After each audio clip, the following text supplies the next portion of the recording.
Jusqu'à moins 18 degrés la nuit. En ce moment, les lacs et forêts d'Orient endossent les couleurs des fjords. Une beauté certaine, soit, mais aussi un climat rude pour les animaux. Mes collaborateurs de l'environnement, effectivement, prévoient d'agréner les mangeoires pour pouvoir satisfaire les espèces sédentaires sur le parc au courant de ces mois d'hiver.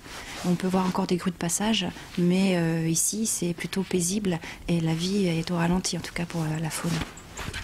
Sur les communes proches de la maison du parc, les habitants essayent de préserver la faune. Une faune dont on peut, tel un trappeur, s'amuser à observer les traces.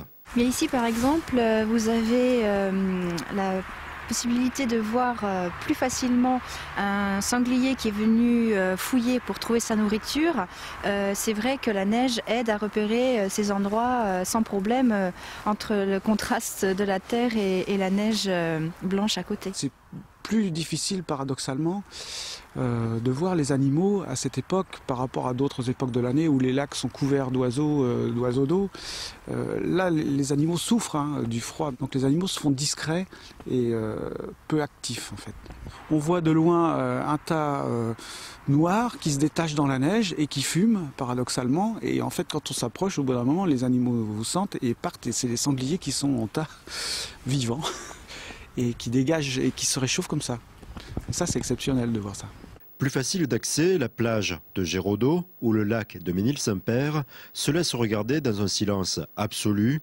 Si le goût de l'aventure vous submerge, c'est possible, à condition d'endosser une tenue appropriée. Il y a par exemple un sentier que je peux conseiller, départ à partir de la maison du parc, c'est vers l'observatoire des Valois, qui est le seul observatoire qui donne au cœur de la réserve naturelle nationale la forêt d'Orient. C'est 2,5 km à partir de la maison du parc sur un chemin assez plat. Il y a une ambiance très différent de ce qu'on a l'habitude de voir. Il y a une espèce de sonorité un petit peu cotonneuse. On est douillet, condition d'être bien habillé bien sûr. Non, moi, c'est une époque que j'aime bien. La maison du parc est ouverte tous les après-midi. Si les axes principaux sont parfaitement dégagés, on roule au pas sur les routes secondaires. Un tempo idéal pour considérer la beauté et la force de la nature.